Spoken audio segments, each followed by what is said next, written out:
Hello, Pod family. Welcome back to another Wednesday. And most importantly, Merry Christmas!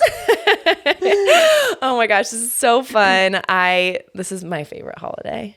I love this holiday so much. Yeah. Before we get into this episode, I'm so excited to talk about this episode. What is a gift that you are hoping to receive for Christmas? And what is a gift that you are most excited to give? Okay. Oh, this is nice because we're not going to ruin. Okay, I love this. Okay, so I've talked about this before. Seeing someone's face when you give them a gift that they want, is so immensely amazing that I usually ruin it. Because I get so excited to tell the people. I've kind of half told you yours, let's be real. So this is true. But it's also the amount You're also the kind to try and give it 3 months early. Yeah. Because you're so excited. No, I've already said to Todd, I'm like, Todd, don't you think you kind of want your gift now? And no, Todd, my mother-in-law was like, if you tell him his gift, I will no longer trust you.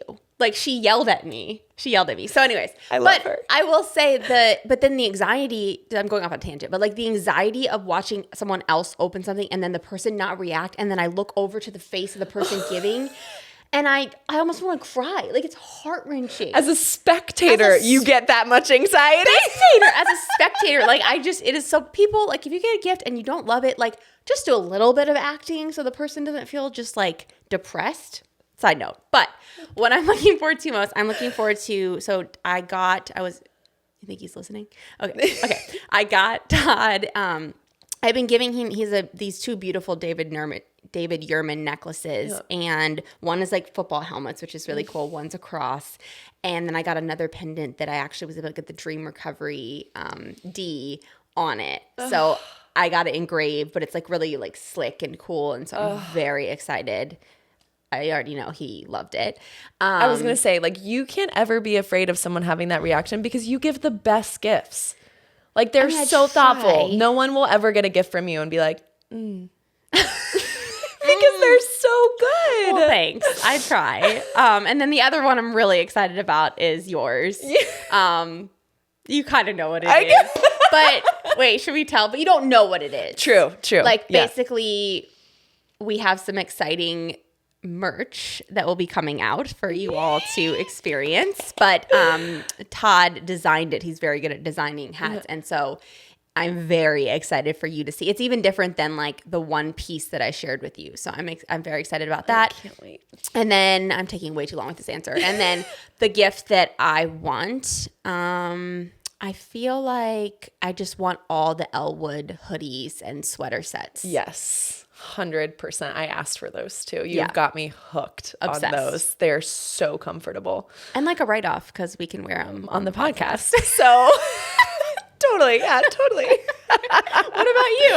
Oh, okay. So gift I'm most excited to give.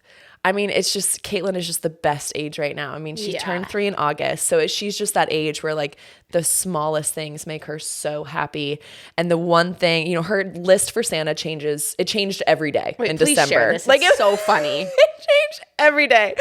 The letter we ended up sending to the North Pole was Dear Santa, for Christmas, I would like ghost spider shoes, something from Target, unspecified, just something from Target, a beach, a playground, a belle dress, a Cinderella dress, and princess bows. Thank you so much. I love you. Love, Kate.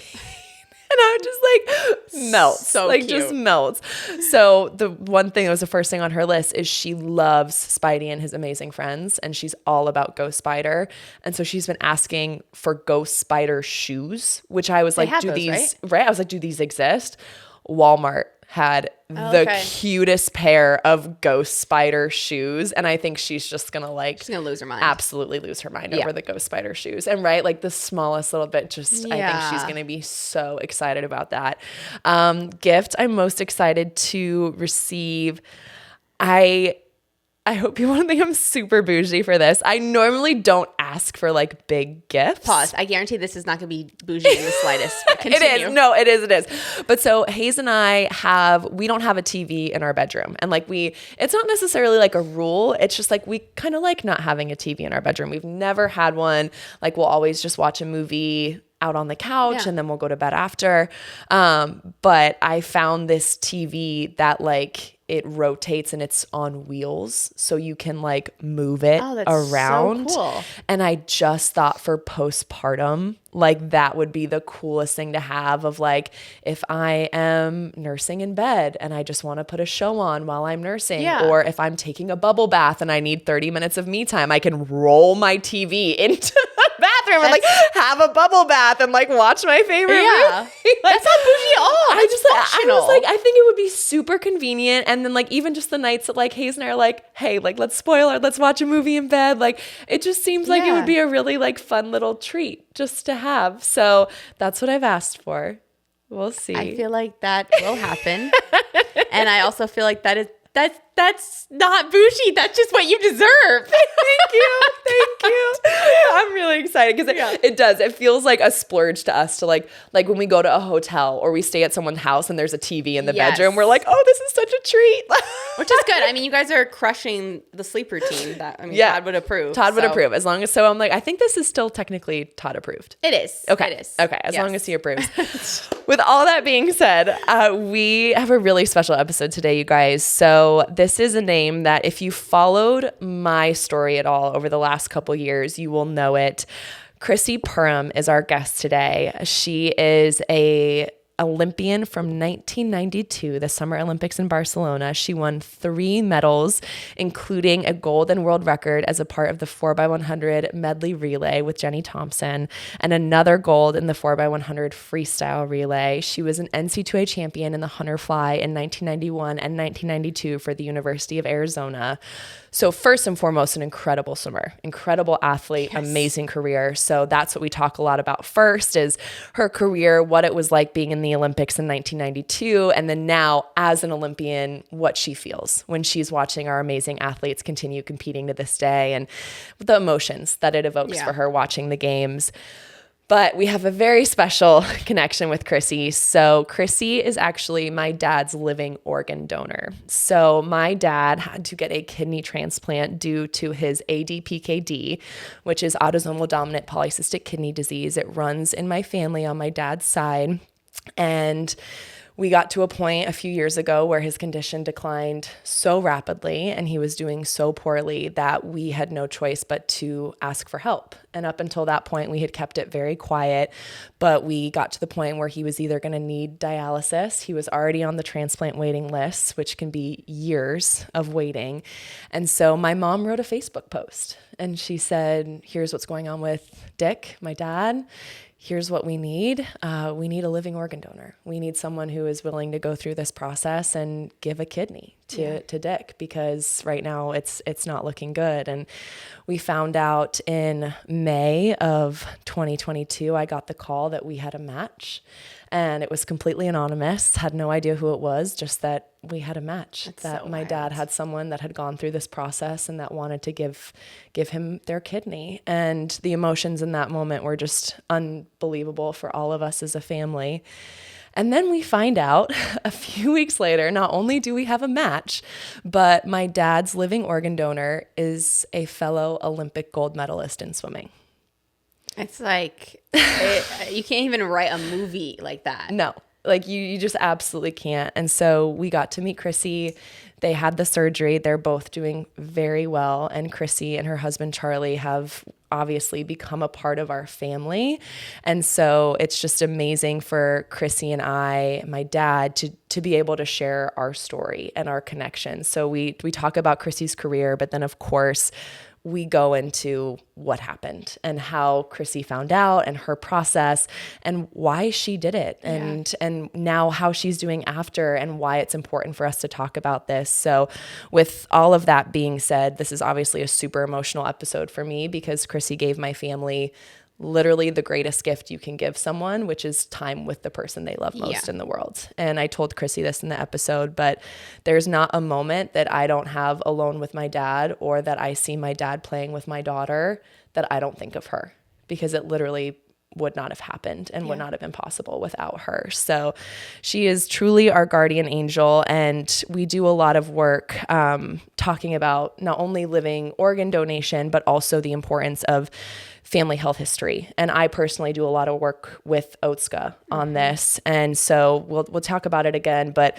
for those that want a little bit more information, essentially our encouragement to you guys is please be proactive with your health. Speak up, ask questions, and keeping the lines of communication open with your family can make all the difference if there are genetic diseases. Early detection is so crucial. Talking to your doctor, getting your imaging done, staying in touch with your nephrologist, all these things can just have such an amazing impact on the outcome, and it's so important. So for anyone who does want to learn more, the resource I can recommend to you guys is diveintoadpkd.com. And health ultimately starts with a conversation. So keep that conversation going. We're hoping that conversations like this are an opening to do that. So make sure whatever it is that you guys are just taking care of yourselves, taking care of each other. And I think one of my favorite parts about this episode too, Katie, was that you kind of said that, it may not be living organ donation for everyone, but what is it for you? Is it blood donation? Is it providing a meal for someone in need? Is it providing funds for someone that has medical bills to pay? Like there's so many different ways, and it's just hearing stories like this, you understand the ripple effect of even the smallest impact of something that you do. Yeah, I feel like that was one of my takeaways, which was really cool to, number one, meet Crissy. Like I'd never met her. And so to meet someone who has had such an incredible impact on your family and people who I love, but also, like you can do the smallest thing and create this chain reaction so that more people will do it and more people will do it. And that to me is what the world is all about, of how can we all be kind? How can we think outside of our bubble? How can we do something for someone else that could change their life for the better? And that is who Crissy is and who, what she embodies. And so, I feel like especially around the holidays, everyone thinks about it maybe a little bit more. Yeah. And so that is the question, like, what can you do outside of yourself that can help someone else? Absolutely. And on that note, before we hop into the episode, there's actually one other thing I want to include, which is there's someone in our swimming community right now that needs our help that I wanted to share. So Emily Klee, formerly Emily Bruneman, was just diagnosed with stage 4 metastatic breast cancer. And Emily has made an impact on so many lives in the swimming community, whether she was someone that you swam with and competed with or trained with, or what she's been doing now as her role as a part of the national team. And we are going to link their GoFundMe in our show notes. And if you guys are able and willing to contribute to that, that would just mean the world to us and to the swimming community. And please just keep them in your thoughts and prayers, however you like to do it. But they are a family that has made a huge impact on so many. And now it's our turn to give an impact back to them. Absolutely. So with all that being said, you guys, I know it sounds heavy, but there's lighthearted moments in here too. I promise. Crissy is so fun. She is so outgoing. She's got the best stories. One of my personal favorite is what she said to the doctors in the operating room before giving her kidney. I can't wait for you guys to hear that. But without further ado, here is our guardian angel, the wonderful Crissy Perham.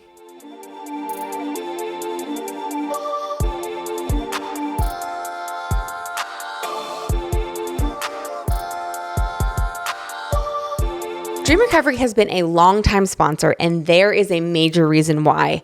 Missy and I use just about every single product that they have, from their silk pillowcases to their incredible eye mask to their Dream Tape and now their Dream Tape Plus. We cannot get enough. The tape is secure and it comes off super easy in the morning. And y'all know me, I am all about efficiency. So the fact that I'm knocking out some of my lip skincare routine as well as getting an awesome night rest, check all the boxes, and I love it.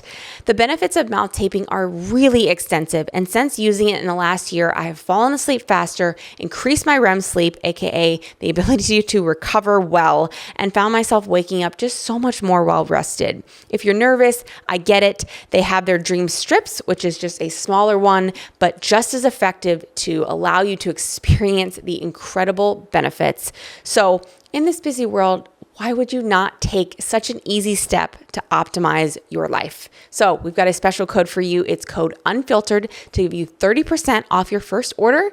or 50% off your first subscription of Dream Tape or Dream Tape Plus. Sleep well. Hello, Unfiltered Waters family, and welcome back. We are so happy to have Crissy with us in person in Nashville. Welcome to our studio. It's lovely. Thank you. Yes, I'm so happy to be here. We're so excited, and it was an extra special weekend for you to be here because you were able to come to our Christmas party last night. It was fab. And you looked a lot. beautiful. It was a lot of It was people. a lot. But it's a bunch of swimmers were there, which I felt like very much family. This is now the second time I've seen Katie, but yesterday was the first time, and I was like, oh, bring it down. No, Bring it I down. loved it. I knew instantly, like my foot walked through the door and we locked eyes. Yes. And you were like, and I was very excited. I was very excited. But I'm going to be more low key today. I think probably this being more low key than the Christmas party is. yeah, well, you won't have to be like shouting at me. Yes, I did make a couple exits into the fireplace room. Yes. So I could stop yelling See, at people. That's like the introvert in me is even when we throw big holiday parties, I'm like, we need safe spaces for my introverts. Yeah. Like we need quiet rooms Yeah. where people can come and sit on a couch in front of a fireplace and watch some football and not talk to another person. Yeah, and your mom and I found each other a couple times. We have your safe people. We were our safe people. Yeah. And then I found your dad a little bit. So it was good. It was great. It was so cute too, because everyone that was there that knew the story of you and Dad was like, when you guys were sitting on the couch together, everyone just kept coming over and being like grabbing my arm and being like, oh my gosh, they're so cute. And I'm like, I know. I do love him. I do love your mom and dad.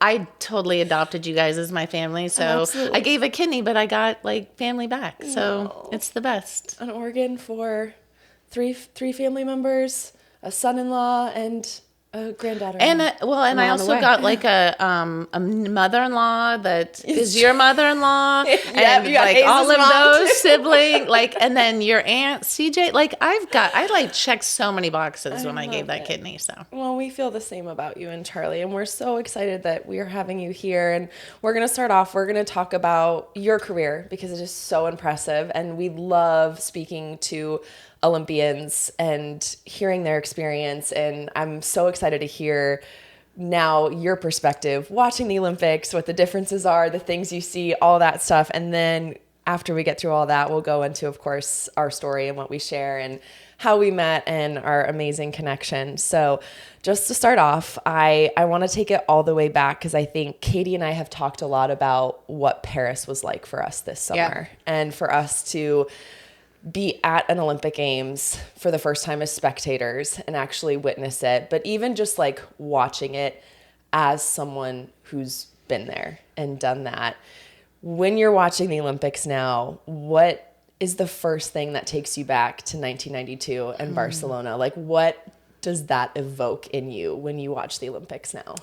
I think as the year, every quadrennial goes by, it obviously is getting further and further away.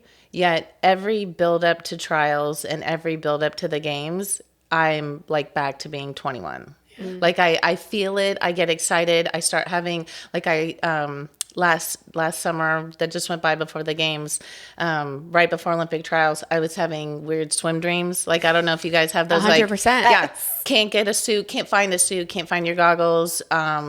Goggles break, something weird with the pool, with the starter. And I woke up one morning after having a weird, like the first of like the series of weird dreams. And I texted Summer and I was like, weird dreams are starting. Let's go. Let's go. Olympic trials are coming. Yes.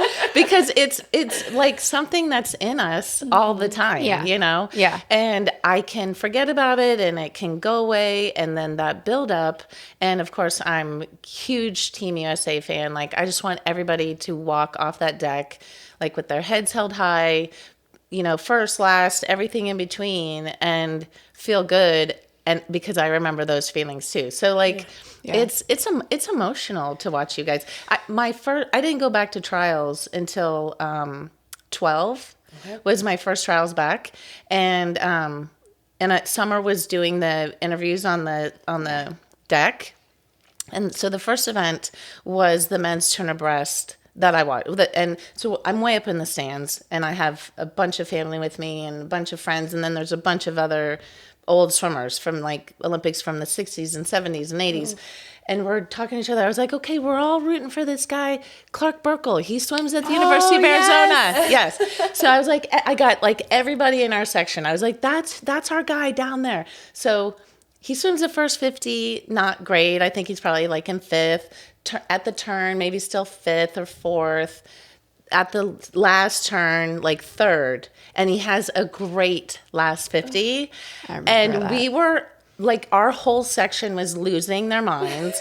I was like screaming, like, yeah, because like I knew him, you know, because from the U of A. Yeah. And I had met him a couple times. And we're doing this. And I was like, oh, I have to sit down. Like, I yelled to where I almost passed out. That's how you know you crushed the cheer squad. Right. And so I was like, this was really emotional. Like, yeah. And then watching like the first event, you know, get their medals, and they like came up out of the floor or whatever. Yeah. And I just was like bawling. Like, I couldn't help myself. And it wasn't, because you know exactly how that feels. Yes, that feeling. And like I said, that's like inside. I'm old enough to be your guys' mom, and that feeling never goes away. You will have that forever. How long did it take you to get to the point of just joy and being just happy to be on the other side of it? So I ended up getting married, having my oldest, Alex, and then I swam again in 95 to try to make 96, and I got fifth at trials. And walking away from that, I felt like I'd given it the best I could in the position. I was coaching and had a baby and all this stuff, whatever. Which, like, props to you, because that really, like, was not being done a thing in the mid-90s. And it, like, I was 25 at those trials, and getting ready to turn 26 that summer, and I felt like I was 40. Yeah. You know what I mean? And now you literally have 40-year-olds out there crushing it, like Gabby Rose. And so there is a transition point. Like, I felt like it was harder to come back and not be a swimmer when I graduated and not have like my college experience. That was way harder to be like, okay, like I'm not a Wildcat anymore. Like, I don't know. Like, that was much harder than like being able to understand, like, this was a really amazing experience. You're probably only going to get it once. You gave it a second shot and it didn't happen.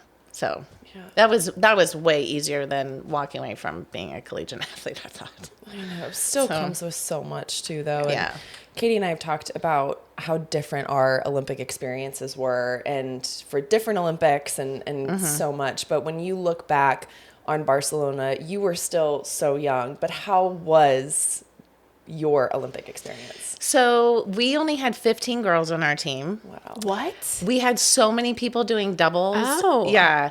And so, and there were a ton of us that were in college. There were, Dara and I were captains. And so she's a post-grad. We had a couple other post-grads, but we also had a couple of high school kids. Like Anita Knoll was on that team.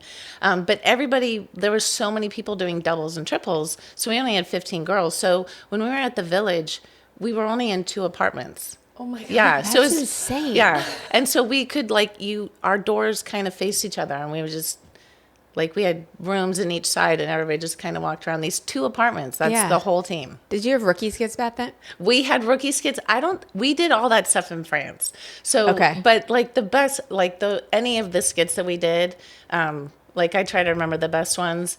It's mostly the people. It's not even the skit. Yeah. So like I'm still very close with Whitney Hedgepeth. Yeah. All these are MPAC alums. I love Yes. Yeah. She very quiet. Yeah. Very shy. Yes. Probably like Oscar worthy on her skit work. I want to give her mad props. So I don't know how Dakota does on her skits, but her mom is good stuff. Did they just make fun of everybody? I feel like that's what it ends up being. Like the one really memorable with Whitney, she was the commercial break. I was Barbara Wawa. And I was interviewing Tom Jager, who was Willie Nelson. Which I know you find that so hard to believe.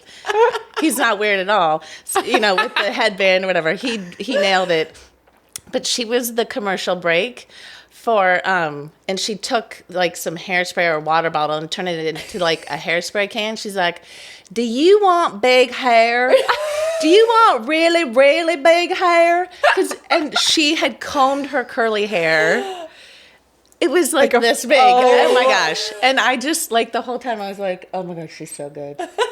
She's so good. Yeah. So that's like the root. That's like the heart of Rookie Skits. Like that's why they got started. Yes. Like you give those moments to those people where it's like you may think you know them, but actually they come out and you're like, oh wow, where has this been the whole camp? Yeah. It's like she didn't want to even participate. Like as in part the skit, but she's like, oh, I'll like be the commercial person. And I was like, okay, yeah, rock on, go for it or whatever. Yeah. And then she like made the skit. Like that's she was, amazing. That's the best. So the one fun thing I remember about Anita, because she was so young. Yeah. She turned 16 when we were at our training camp. Wow. So we and like Rock Santos, all the boys were in one hotel and all the girls were in another one. And he would come over because they trained together, and we got to all sing, and he got to hang out with us and stuff like that. So yeah, so we did like, I don't remember the skits from the games, but I do remember like the personal stuff like that. Yeah. That's some of that might be old timers disease. So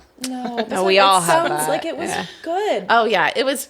And like the first event that, and I know they do the schedule different every year, but like or every 4 years, our Olympics, we had prelims, finals. No semis.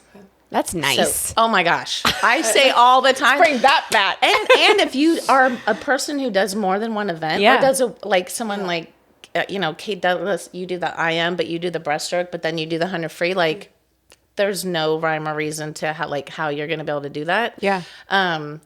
So we did prelims, finals. The first event on the first day was the women's 100 free, and Jenny Thompson was the world record holder, and she ended up getting touched out. And we're in the stands, and it didn't end the way we wanted it to end, obviously. And there was like a little quiet moment there where everybody was like, oh, that we're supposed to win everything. Like that, you know what I mean? Like that's the feeling.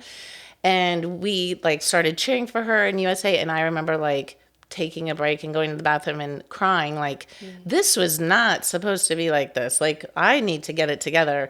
And then the next event was the men's 100 breasts, and Nelson Diebel won. And it like reminded me like, this is part of the process, and this is the way it is, and you're going to have the highs and the lows, and this is the way the whole week is going to go, so you better get your act together. Yeah. Because I'm a little bit sensitive. Well, I was going to ask that about, like, the internalizing and the empathy. Like, I experienced that for the first time in Paris, which I just was not prepared for, but, like, watching other people knowing how they feel, both good and bad. And it's like, it's emotionally draining. It is. Yeah. Yeah.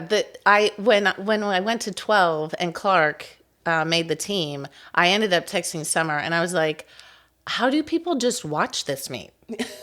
Like swimming it. I was like swimming it. Watch it and then turn it off and go about the rest of their day. Just like back to my work. Insane people that like aren't emotionally invested in every single turn. Yeah. So I was like, it was so much easier to be doing it because this is what we train for. And we just do hours and we repeat it over and over, and we, the coaches are there aiding you, and you get your rub down, and your rub down person is like talking to you or not if you don't prefer that, and whatever. But like, you're like, I'm getting ready. This is my job. Yeah. Like I'm ready to go. And those of us in the stands, you are 100% helpless. Powerless. You have nothing to add. I mean, cheering, but you literally have nothing to add. And I just was like, sure that if I, like Jenny losing or Clark making the team, like, you are so invested, and we're not even the athletes anymore. Like I'm sensitive like that. So, and then clearly you talked about that in the last episode, I think, like watching that and knowing that someone was going to be sad. Yeah. Or like watching someone like Tori, and that's why I put quotes on when I made a little reply, like, oh yeah, she was a surprise win. But not really. Like, she's been here for a long time. Yes. You know what I mean? Yeah. So, so, like, the joy and the sadness and everything in between it's all still there. It's all still there. Yeah. I know. I love that too, Katie. That was your episode that you and Beisel did at Golden Goggles with Reagan. Yeah. Yes. And I wanted to call out that moment because that was one of my favorite moments in that episode as well, when you like recognize that in yourself of like, that was how I felt about your swim. And then I realized I didn't want to project that onto you. And for you to like sit there and look at Reagan and tell her that, I just thought was like, so like that just was amazing. And like just took so much self-awareness and like, was just, I feel like such a powerful moment of how far you've come. And for Reagan to just like, I mean, as always, but she was just like, no, absolutely. And thank you. Like she genuinely appreciated it. Yeah. She was like, I totally understand where you're coming from. And like the fact that you recognize that, you know, I may have felt a different way, or like, this is how I felt about it. And, but like, she knew that you understood. And I thought that was so cool. It was a moment that I was really nervous. Like I talked to Beisel in advance. I was like, should I bring this up? Like, I don't know. I'm like, no, like that's real. And that's, you know, and I feel like it then allowed her to be like, yeah, I still definitely like had moments where I was upset, you know, but overall, here's my takeaway. I mean, that's why we do this podcast, because it allows that exchange. Like, when else are you sitting down with someone else and being like, hey, like, let's go deep. Like, you're not just like at the coffee shop doing that. You know what I mean? So I appreciate you both saying that. And also not like for us to get together in a big group, like also not going deep last night. Yeah. You're not going deep with 60 people at a party. There weren't a lot of vulnerable conversations at the Christmas party. So to like bring it down and have kind of this shared experience, and then being able to be, hey, like I felt this, but I'm a pro, and it's your lived experience. Yeah. Like, tell me about it. Let's share. Yeah. Yeah. I love that. So kind of a two-part question. What is one thing that swimmers have now that you wish you had? And what's one thing swimmers have now that you are so glad that you did not have? I can tell you, like, first thing. I already know what you're going to say. What I know that I don't want, that is, I'm going to answer the second part first. Social media. Yeah. Like I'm very, like, I can't even imagine what it would be like to be 20 again. I am a sensitive person, but like to be 20 and wear that like on Instagram and all that stuff, like I would have problems with that. Yeah. I know I would. And like dealing with COVID and just all the way the changes are, like, I think it all relates to how people talk about the sport, and you have to watch it and read it. I couldn't do it. Yeah. So it's definitely social media, which I share with Katie. Yeah. The things that you guys have now that I love, like one of the things I wish that I would have had is my personal coach could never go to my meets. So I love that USA Swimming has made it more acceptable. Not like, I know you guys were teenagers and minors. So like, I do think that it's really important to have that kind of support when you're young. Yeah. But other people get a chance now to go, and I love that kind of support that they get. I wish I had, like, not in a jealous way, but like, I love the kind of merch and just the amazing amounts of swag that every college program, like, so my mom was a college athlete, like your mom, and she played volleyball and basketball in college, and they wore the same uniform. What? That is unacceptable. Yeah, it was 1968 I'm even trying to or whatever. imagine a volleyball team in a basketball team's uniform. Well, I told you. Which, fun fact though, did you see they banned volleyball spandex? Because the shorty shorts. Yeah, like literally 2.5 weeks ago. So it's like now actually it's gonna full circle back where they're just gonna have to wear regular basketball shorts. Yeah. Because it's like crazy. Inappropriate. Maybe they can wear biker shorts. That would be the because better. I do think like you can't have like saggy stuff. Like leggings. Yeah. Oh yeah, or leggings. What about beach volleyball? Like, I mean, that's another thing. It's like, okay, so like court volleyball, what are you going to do at the beach? You're going to cover them. Where are you going to start? Like, so where's now the you're line? going this. Where's the line? Yeah, but just crazy fact. But yes. Yeah. So, well, I was telling her my basketball uniforms were basically the late 70s, early 80s. Like, we had the same uniforms forever. Collars and short sleeves. Yeah. Like a collar. Yeah. So like that's why, like, they basically just looked like, waitress outfits or whatever. So they, two uniforms, never had a bus to their games, would have to drive themselves, crazy stuff. So by the time I got to be an athlete, and I accidentally forgot to return my parka when I graduated. Accidentally. I feel like, yes, I still got my parka. Like shoes, socks, underpants, 4 coats, Everything. a puffer, a hat, I love it. So I wish I had that. Yes. I wish I had that. But I don't 100%. begrudge the transition because we got to grow. Yeah. We gotta grow. I feel like It's so awesome to see. every generation, I feel like I was like calling myself out.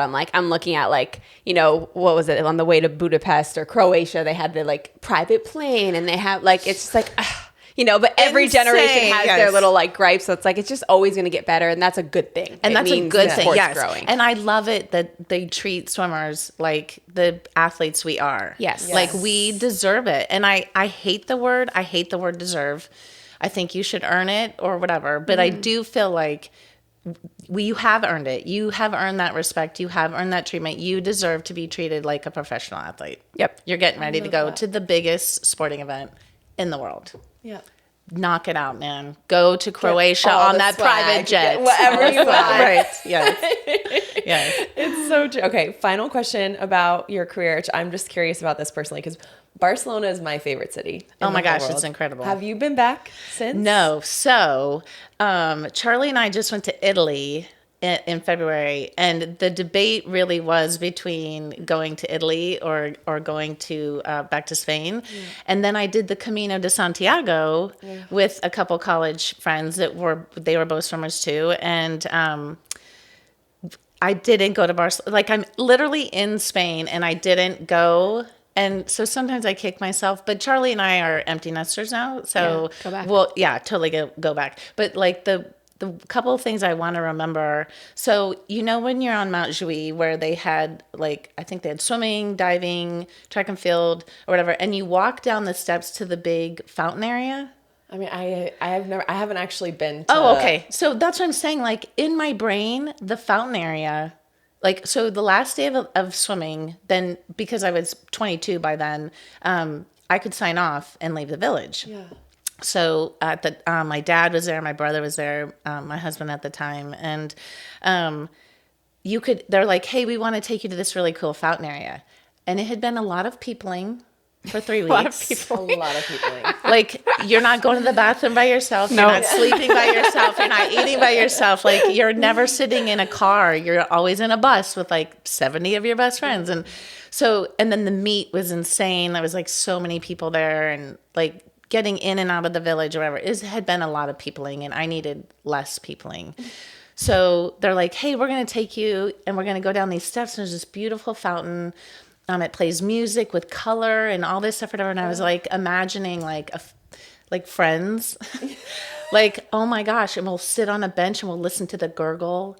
It'll be peaceful. It'll be peaceful and to do some less peopling. I could hear the crowd like, wow, going to the steps and like walking down. And I think that night after the 6th night of the Olympics, at that crowd that night was like 20,000 people. And I got down to the bottom of the steps and I just was like, get me out of here. So You were done. Yeah. So I like went on the Rombless. We had some really nice meals and stuff like that. But like, I was so ready to be done, like being around like a million of my best friends. I want to go back to like experience it, like what I remember in my head, like the fountain. Like I always want to go down the steps again. I always want to go down the fountain. Cause I literally was like, yeah, I'm not doing that. Yeah. I'm not doing that. The whole point of this was less peopling. Yeah, yes. And I just was like in my brain, and like the fountain is like as big as like the Bellagio fountains or whatever. And I was like, nope. Nope. And wait, before we move on, Yeah. I made you not tell me this last night. Oh. I need to hear the Ready Room story.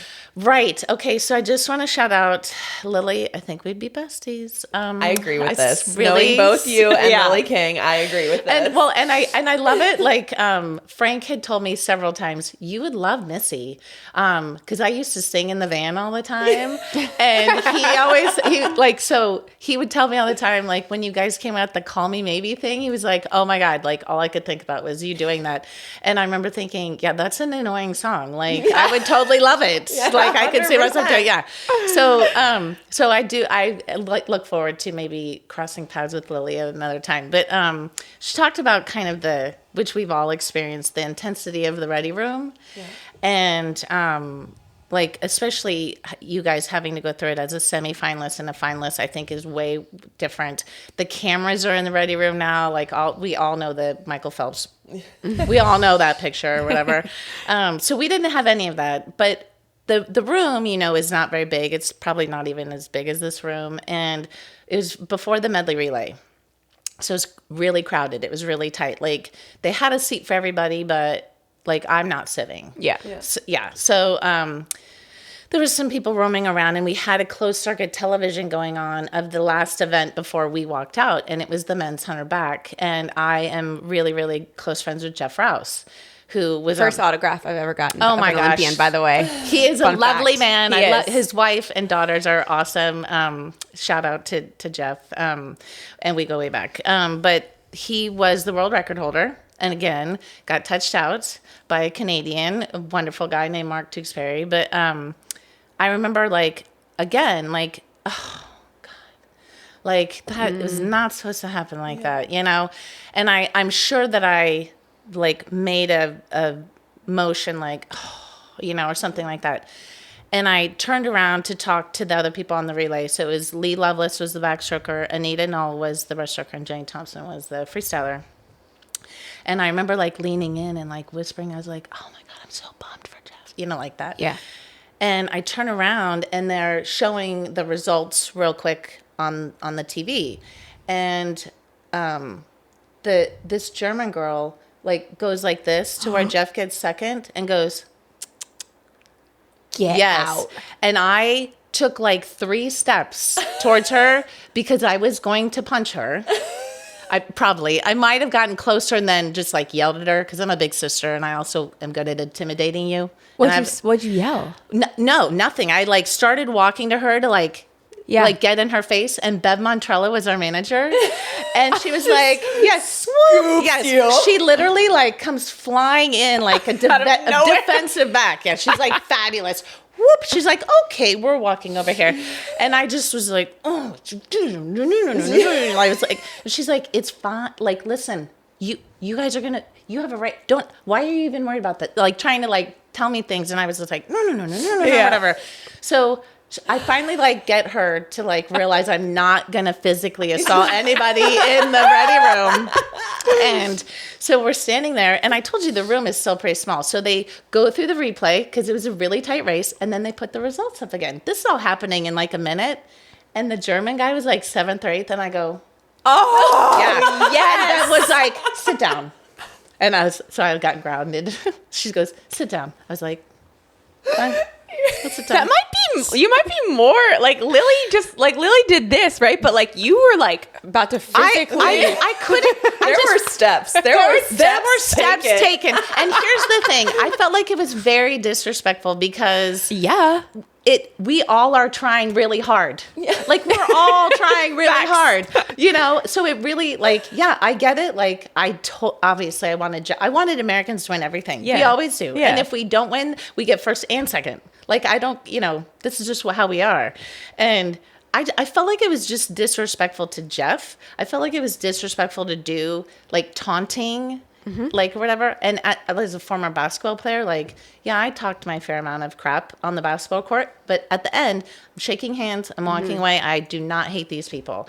So for me, how'd that relay go right after? We won. And we broke a world record. Yes. So, yes. And we, not only did we win, we crushed everybody. Yeah. Crushed everybody and broke the world record. So it was really fun to go around and shake everybody's hand after. I bet. A little extra eye contact on the, really good congratulations. Yes. I try not to be so classless, but sometimes I'm just too competitive. That's epic. That's epic. I love that. And I'm way less obviously, I'm a senior citizen now, but are not. That part of me, when Lily was talking about it, that's what I'm saying. It doesn't go away. You might not act on it. Like, we worked out together. I'm not like, oh my God, get me the 35 over here. I'm like, going to crush it. I was like, are those 12? Yeah, I'm going to take that one. Like, I just want to work out and move. I don't need to impress anybody anymore. She's like doing big girl weight and she's like making a human at the same time. I am not competitive like that anymore. I'm not. I don't do that anymore. I'm going to do what's best for me. And I'm going to have the most fun. We're going to sing all the words to all the songs. It was so fun. It was amazing. So I got to take Crissy to camp at Burn, and she did amazing. First off, you still do CrossFit. You are so healthy, so active. It's so amazing to see. But it was so fun because I do feel like we are so similar in so many different ways. So like a song would come on, and we just kind of make the eyes, she's like literally dancing between. Yeah. She's like walking over to the things, like shaking her little booty. And I'm like, God, I love this. This is awesome. I found my people. Yeah. This is it. We found it. It's cool. Yeah. But that's a good segue. I know. Of being healthy because. It's a perfect segue. Do you want to be our third host? Co-host over here? Well, by the way, I think Beisel did a great job. She's no amazing. shade. Beisel did a great job, but she's so a pro. Lucky to have her. And I love seeing her on deck. Again, another person that Frank has said, I think you would really like 100%. her. Yes. Yeah. We could not. She's agree definitely more. our people. Yeah. We love her so much. Well, this story I think means so much to both of us. So I want to start off by thanking our podcast listeners for you guys giving us a space where we can talk about this and share this. For sure. And to Katie as well for popping into part of this conversation because you obviously know it inside out pretty much as much as we do. Yeah. But I just like it's still so surreal every time I think about it. And when I get to say the words, oh yeah, my dad got his living kidney, his living organ donation from another Olympic gold medalist, and people are like, wait, what? Yeah. Like what? Yeah. And another swimmer. I'm sorry, how does that happen? So I kind of want to go back to the very beginning, and then I'm really excited because I know we've obviously talked a lot, but again, I don't know if we've ever really like sat down and just like you and me, no, and like gone through some of the more like intimate details of like how this came about and how you were feeling. And so I'm really excited, but going to the start. So it is a mouthful. So to say it short, it's ADPKD, but it's autosomal dominant polycystic kidney disease. And it's something that runs in my family.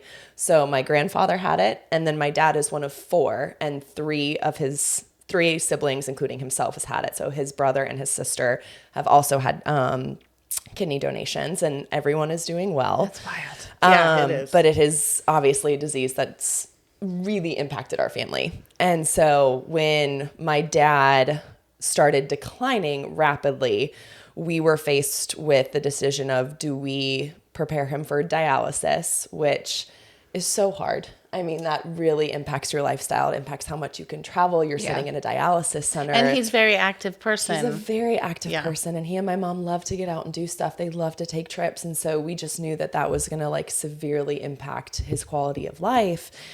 And then we were like, okay, well, he's been on the transplant list. For those that don't know, the transplant list for living organ donation, just for organ donation in general, for kidney and for liver, are up to 4 years. Yeah. Sometimes 100,000 people right now are waiting for a kidney donation. It's wild. Yeah. And so we kind of made that decision as a family. Well, we've been pretty private with this up until this point, but we might actually need to start looking for a living organ donor, like putting it out there and seeing if anyone would even like remotely consider doing this. So I wanted to ask you how you first found out that we needed help. So David Arluck runs Fitter Faster. And because the swimming world is super, I feel like it's super tight. Like we're not all besties or whatever, but we all know the same people and run in the same circles and whatever. So I've never met him, but we're friends on Facebook. I don't know how that happened, but we were. But your mom was friends with him. Yeah.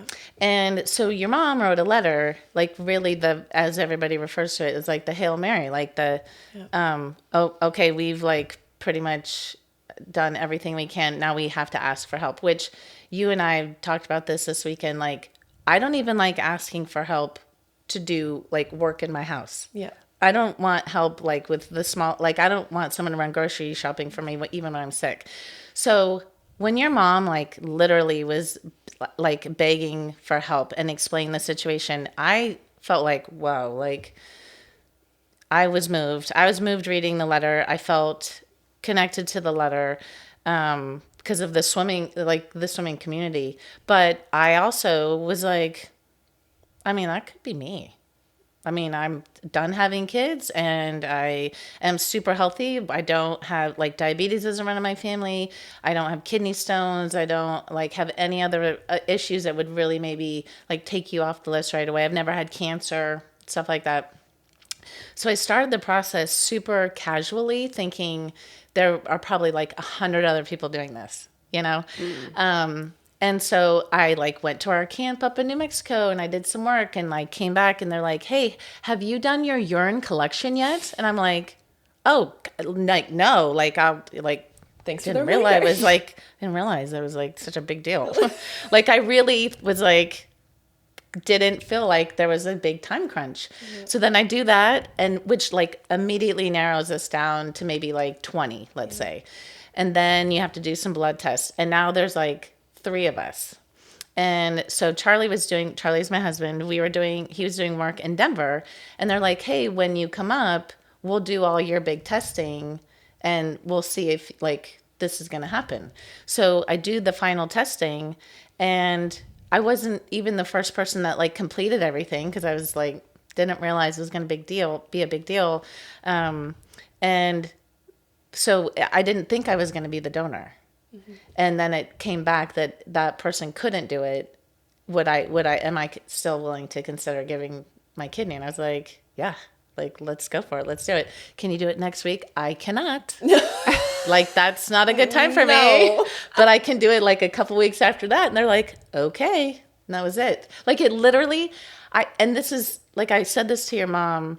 I got like recognized this at the American Transplant Foundation last year. And I think you guys were, you were getting inducted in the Hall of Fame. Yeah. So yeah. So your dad did come out for the night and then like raced to be with you. I thank you for sharing him. But I was going to get 3 minutes to speak and I like typed it out like 6 or 7 different times. I read it out loud. I read it to Charlie. I made sure I liked it. I sent it in and I started speaking and I started crying. Like I cry a lot, apparently. I'm like telling you this, but like I literally started bawling immediately, like trying, and I was like, oh my God, like I didn't realize like when I was doing it, how impactful it would be, how I didn't understand how many people have kidney disease, how many people are looking for donors, how many people die on the donor list or on the recipient list. I didn't really understand like what a wonderful gift I was giving Kate. You know what I mean? And now the new baby. And I was just overwhelmed with it, which going back to like what I said about reading your mom's letter, I was like, oh yeah, maybe it'll be me. I don't know. Like that is how I went into it. And yet a year later, I like could hardly contain my emotions because I made a really big impact and I'm really proud of it. I was going to say, like, what did it take that full year for you to go from like casual to like actually realizing what you gave our family? Yeah, I think it took a long time because at the beginning I wanted to be anonymous and I wasn't even going to tell your dad. And then your parents are friends with Frank and Patty Bush, who Frank was my coach in college. They had seen your mom and dad like after it came out that, or, you know, after the hospital knew I would be the donor. And so we had picked a date. So your mom and dad tell Frank and Patty, hey, great news. We found a kidney. And they're like, oh, that's great. So Frank and Patty are driving home and they were going to come see us in New Mexico. Oh, we're just going to drive straight through. Like, it's just so easy, whatever. No problem. So they're not going to come see us in New Mexico. They're going to go straight to Tucson.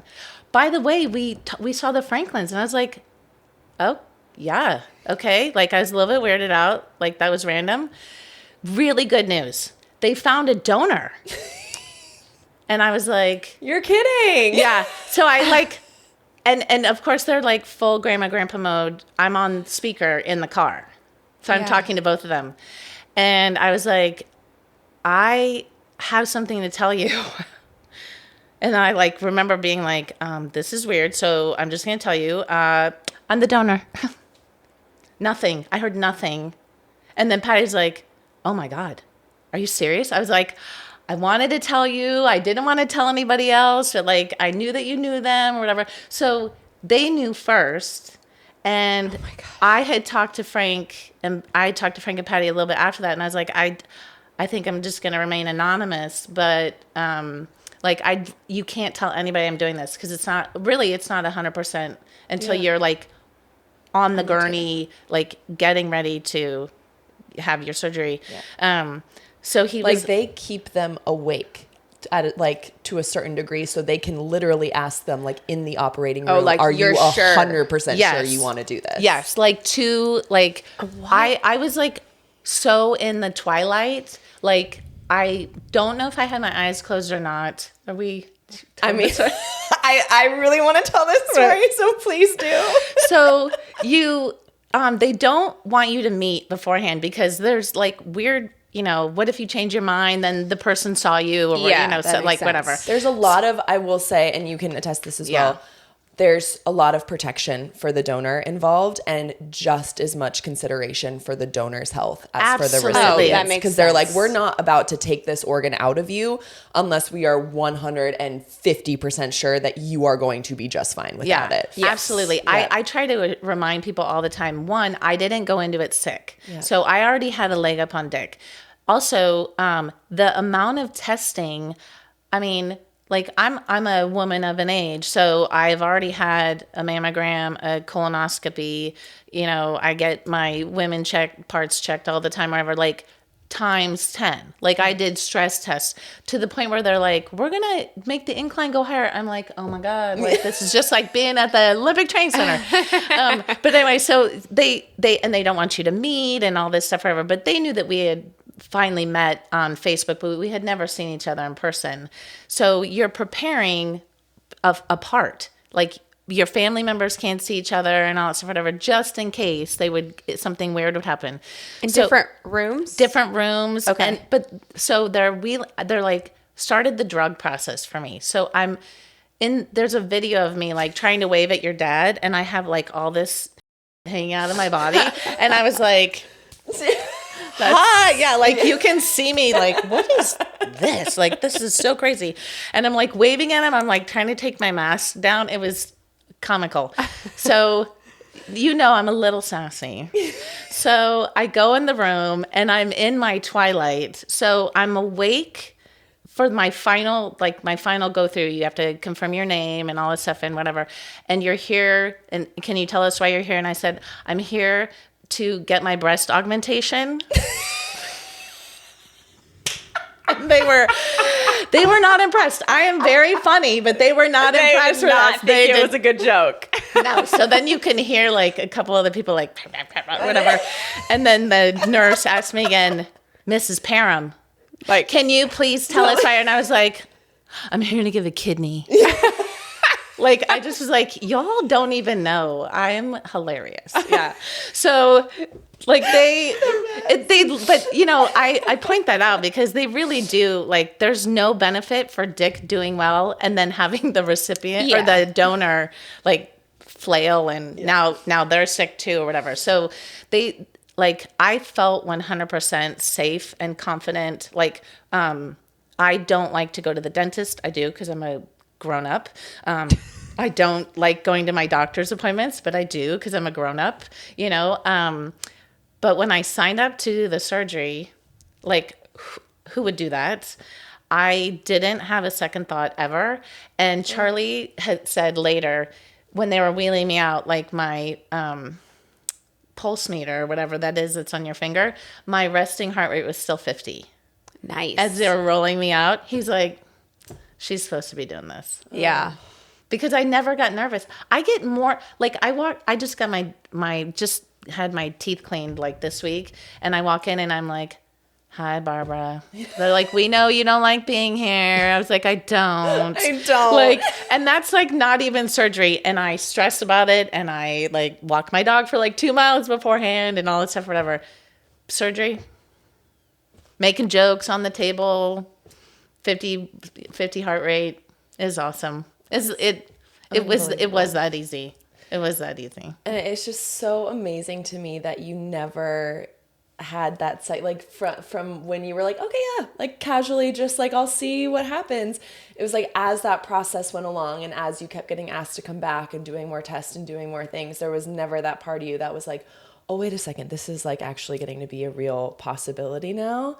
And from our perspective, like as the recipient's family, unless we know the person and they are communicating with us the process, we don't know what's going on. Right. So like, we're just waiting. We don't So you're know. thinking they could back out. We don't even know if people are trying unless they're telling us. Like But they can't tell you, right? No. So if the person knows us personally, they can, but the hospital can't tell us anything. Yeah, that makes sense. So like we had a couple, my father-in-law was one that made it almost to the end before they found an issue with one of his, I think it was one of his arteries in his kid that like, he's perfectly fine and healthy, but it immediately took him out as being a donor. Yeah. And things like that. We had a couple other people that got knocked out really early. So they'd be like, yeah, we did our urine sample. And then we'd get like, 2 weeks later, like, We're not sorry. just like a roller coaster. Yeah, exactly. Of like, Yeah. oh my gosh, someone's going to try. And then For they're that, not for the family, all of the, literally 100,000 people waiting for kidney donation, like to, like, feel like, oh my God, I have to ask for help now, like, which is really hard. But then even when you know you're in the process, it's not reassuring. Excruciating. Because you might not find the match. You might have some weird blood, like if you're O negative or, I mean, there's like just 1,000 ways that you might not be a good match for someone as the donor, but also as the recipient. And you're literally at the mercy of like an organ you don't see. Yeah. Like you're not like donating a tooth. Oh, pick this one. No, pick this one. It's way back here. You can't see it. Like you don't know. And even like of all the testing, like you're also reminded, which is again why I really at the beginning wanted to remain anonymous. Like they could get all the way to opening me. They didn't even open Dick until they took my kidney out because they would be like, oh, that's not going to work. And like would have to, close it back up or whatever. So is that why you wanted to remain anonymous? Because you didn't want to get their hopes up? Yeah, like at first for me, and I said this to her today, I was like, it felt super, like I didn't want it to sound super self-serving. Like, I'm a kidney donor. Like that's not, first of all, I don't think that's me, but also it's not going to help other people like who want to do it and do it anonymously or whatever. It's not like that can't be your motivation. And I wanted everybody to be sure like that is not my motivation. Yeah. Like Missy is very well known and very famous and that is not my motivation. I'm not here to like glom on to that background and like, I mean, I am going to be the third host, though, right? Yeah. I mean, besides Beisel, right? Those kind of things. Third, but like, fourth, you guys can I know, exactly. But like, there's also like, I didn't want to let anyone down if it didn't happen. Like, I would hate to like talk about it and like get everybody's hopes up, and then it doesn't happen.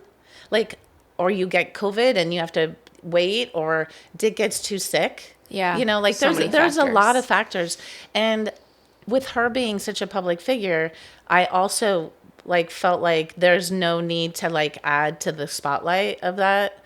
So Frank was like, I think you should meet the Franklins. They're wonderful. And he was right. And I loved it. And so then Dick and I and your mom and Charlie, we were just going to be the people that knew. And Frank and Patty. We're just going to keep it real small. And then your dad and I would probably talk every couple weeks or text or whatever.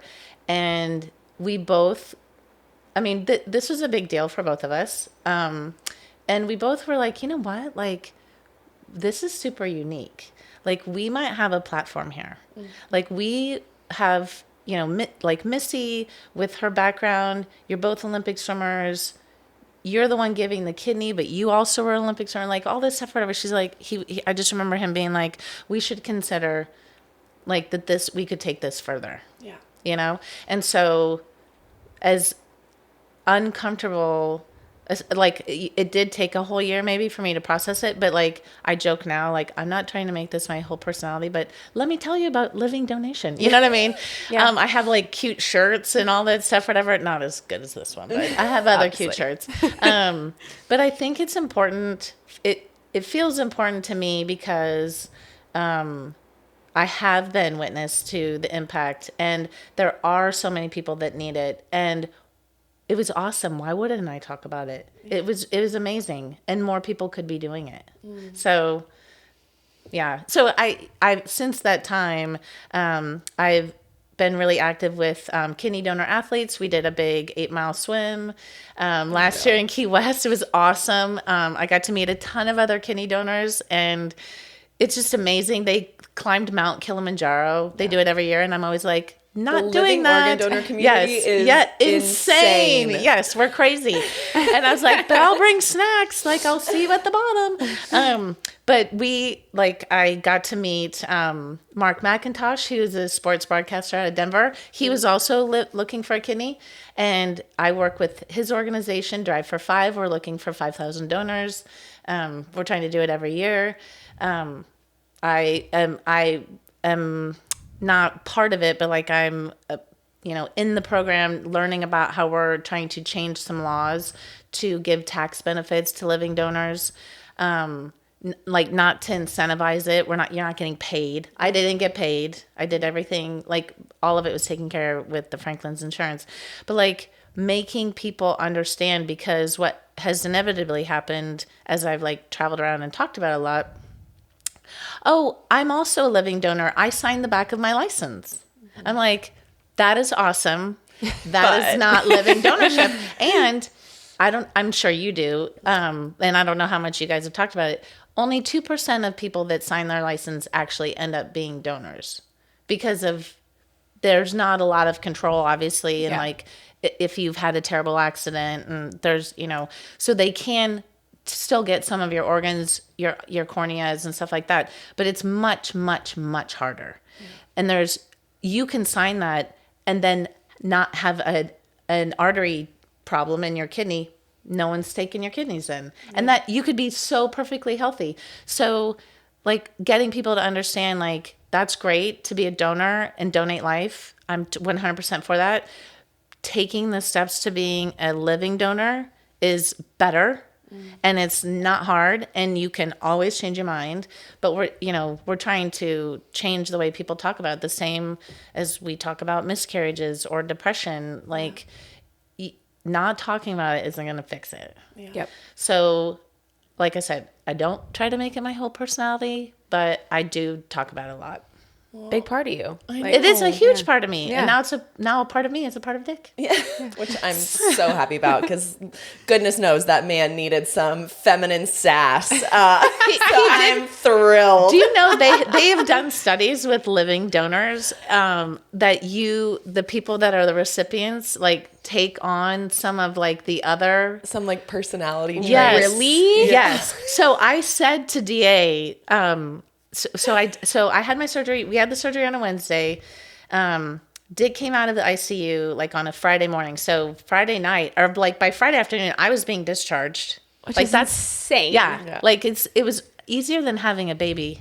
I'm just saying. I've had 2 like natural, and like the cutting you open part, like it's not a C-section. It's way easier.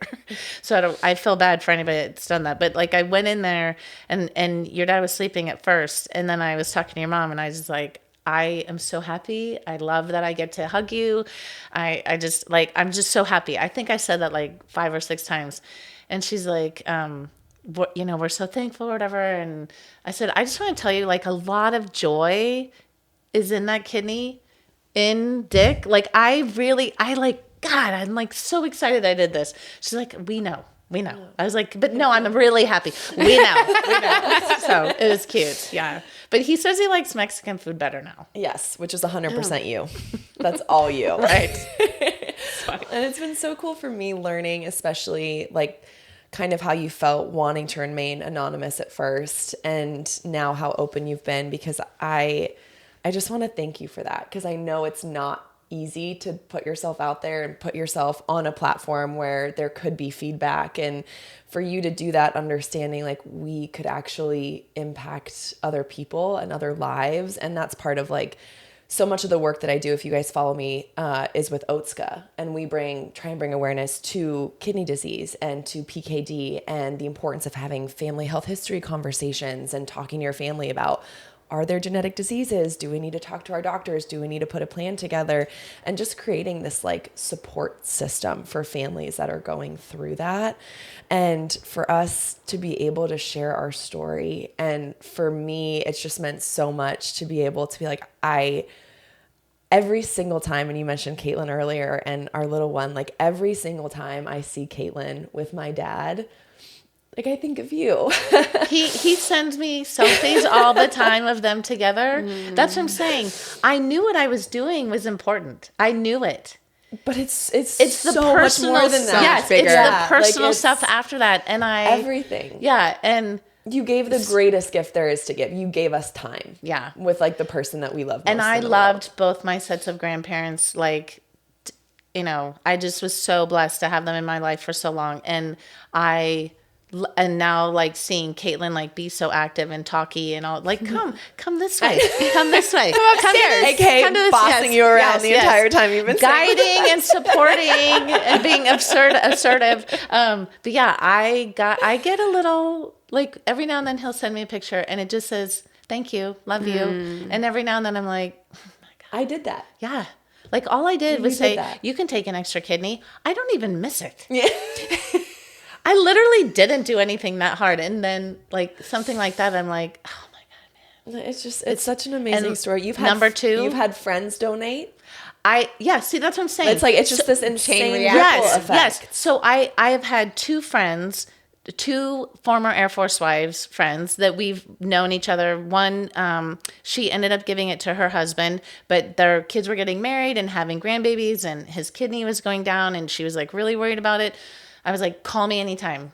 Call me, ask me any question, ask me anything you want to know. And they ended up doing that. And we have known them since 99. And we just got together this summer with my like unicorn, I'm a one kidney unicorn shirt, whatever. Like that kind of talking about it has made a difference. And then another Air Force wife gave a kidney, and her kids like post about it all the time on Facebook.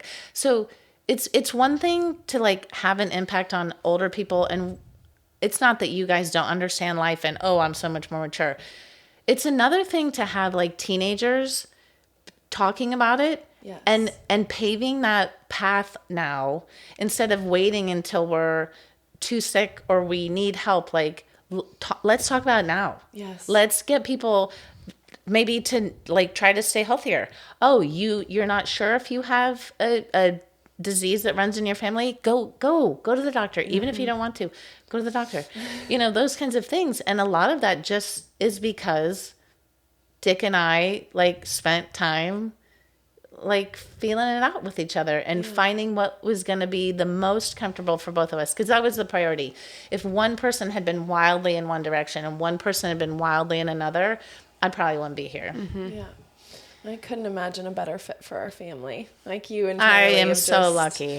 I'm We're lucky. beyond grateful, and there's never gonna be the words like to truly describe what you've done for us and like what you've given us. But I know all of us are gonna try You're the best. I know. for as long as we can. But it's also just been so special to share this platform with you and share our story, because the reactions every time to it are so powerful and so amazing. Yeah, And you have wonderful friends. It was really fun to be at the party last night because, like, I was obviously excited to see my bestie when she walked in, but I don't know, like for them to know, again, to have a younger generation know the story and listen to the like sweet words they were saying about Dick and I just was like, I was blown away. These people don't know me. What would you say to people that they hear your story and their interest is piqued and they're like, maybe I do want to be a donor, but they're terrified? Oh yeah. I had an emergency appendectomy 10 years earlier, and I was like so sick. They were like wheeling me in an emergency, and I was mortified. Like I was sure I was going to die.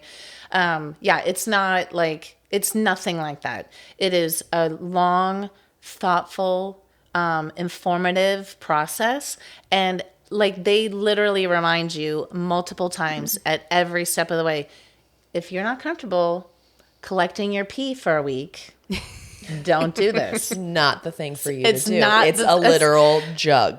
And it has to stay in the refrigerator. Label it. Yeah. Like they're literally like, how many people are living in your house? I was like, it's just Charlie and I. They're like, okay, well, he's clearly going to know that you're like doing your collection. But you might want to label it anyway. Like, how many people do you think have drank pee? I don't even want to go down that path. Right. We're not going down that path. We might need to edit that part. But yeah, not editing that part. But like every like, are you comfortable coming on this weekend? No, I'm not. I'm moving my kid into an apartment. You're in control the whole time. How about the next week? Yeah, let's do it the next week. Like it is very collaborative. The priority obviously is for both the recipient and donor to walk away feeling like $1 million. Yeah. And so again, if anybody, I want to talk about it all the time, because even if it's something where maybe you're like, I don't know about giving a whole organ, maybe I'll start donating blood. Awesome.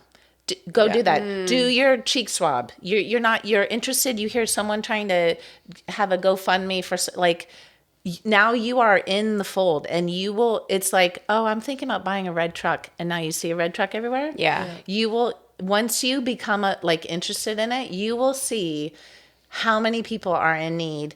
Like also, and where you can fill that need, and that where you can feel most authentic to you. Are you just an ally? Are you talking about it? Are you participating in it online? Are you liking those things and sharing those posts? Are you trying to help someone raise funds in your neighborhood? Are you part of actively looking for that organ donation? This is one thing that I also learned. Did you know that you could give part of your liver and it regrows? Oh, I did know it regrows. Yeah, I had no clue. I met a family. Just like we're the like dad geckos. gave part of his liver to his son who had some liver problem, liver degenerative disease or whatever, but he was also a kidney donor. And I was like, what?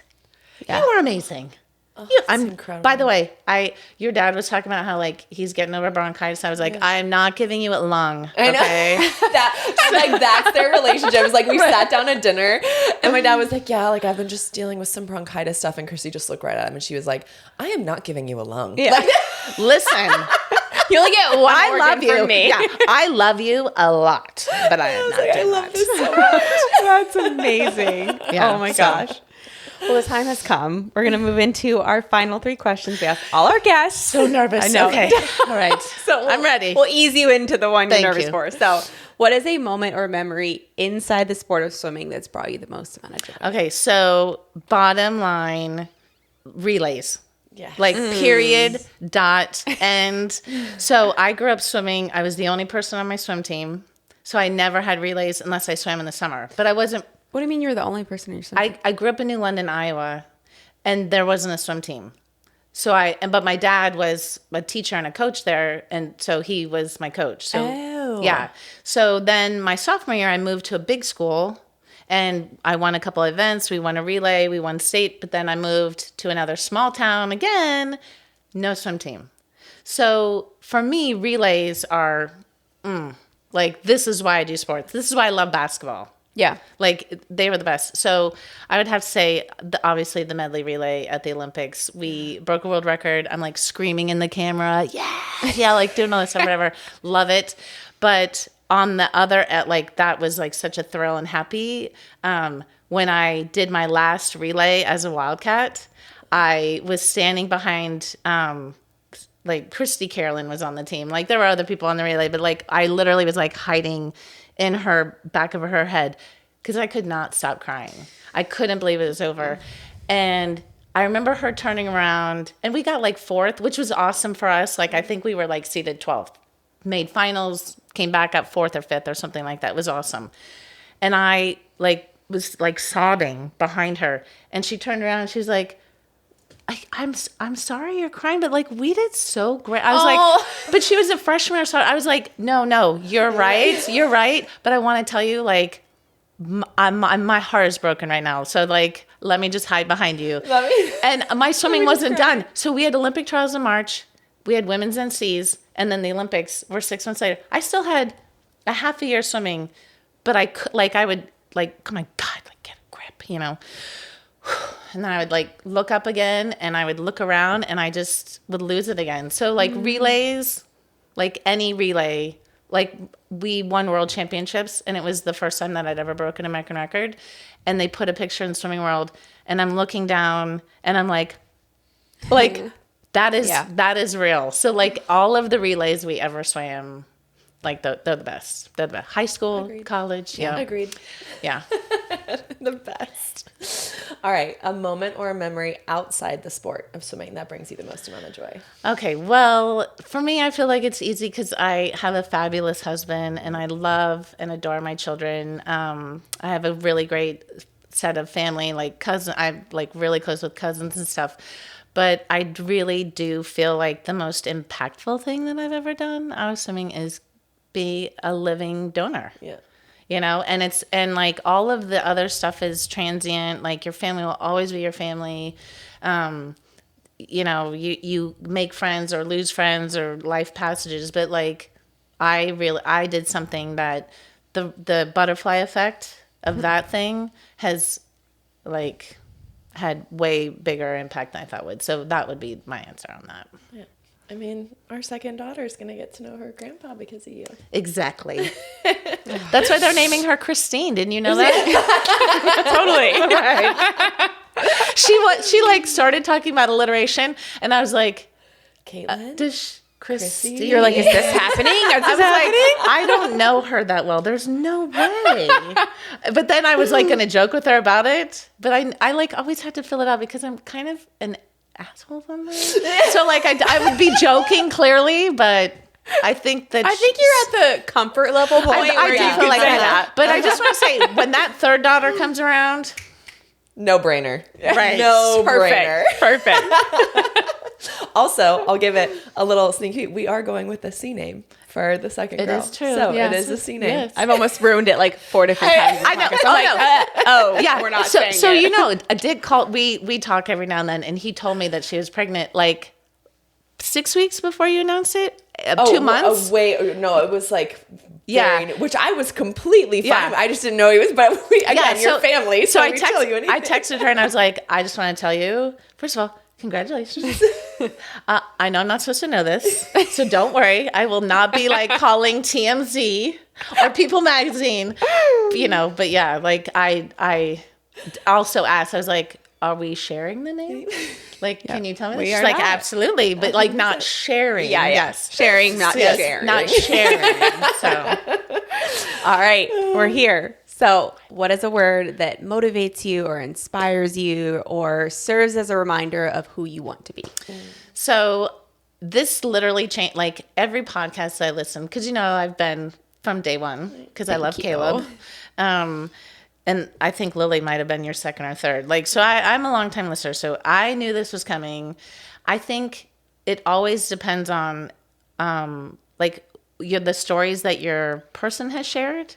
Like what kind, I'm like, oh yeah, that definitely resonates with me or whatever. But I think like now I've decided my word is gonna be grace. So Is that your word? oh, okay. Did I know that? I definitely did not know that. So this is why I am like the most terrible person to myself. Like which makes us great. Caleb talked about this. Yeah. Like I am the hardest on myself. I have the highest expectations for myself. I measure myself with the highest bar. I give myself no grace a lot of times. And in the end, that ends up biting me in the butt in way worse ways than if I had just had a lower expectation or whatever. But it also reminds me, which I'm not good at all the time either, is giving other people grace. Yeah. Because I do have high expectations, I am sensitive or whatever. Like I forget that maybe someone's having a bad day, or maybe there's something going on in their life that I don't know, and I should be giving these people grace. And so, do I always do it? No. Do I always give myself grace? No. But that's the whole point of the word, right? Exactly. Yeah. So my word is grace. I love that. Beautiful. Ugh. Well, thank you so much, Crissy. This has meant the world to us to be able to sit down and talk to you. And I'm so glad you and Katie finally got to meet in person because she hears about you all the time. There is something about, like, I mostly listen. I've watched a couple times, but I'm mostly a listener, walk my dog listener, or craft listener. I'm sure that you guys have fans that are like, oh yeah, no, like I love listening to them. I know them. You feel like you know each other. Yeah.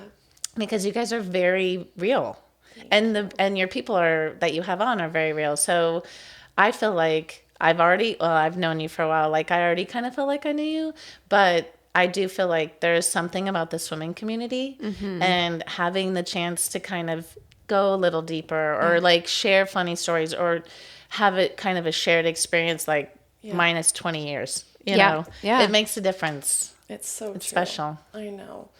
We're so thankful. This weekend has been so special for me. I've loved that you've been able to stay with us, and we got such special time with Mom and Dad, and we missed Charlie very much, so tell him we missed him.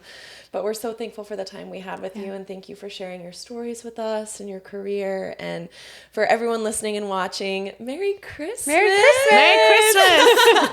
I hope everyone has such a great Christmas. We are so thankful for you guys as always, and it's just enjoy the holiday time with your family, with your friends, and we will be doing a really fun reflection episode coming up on what this year has been and everything that it has entailed, which will be amazing. But until then, enjoy the holidays, sending all of our love, and we will see you next week.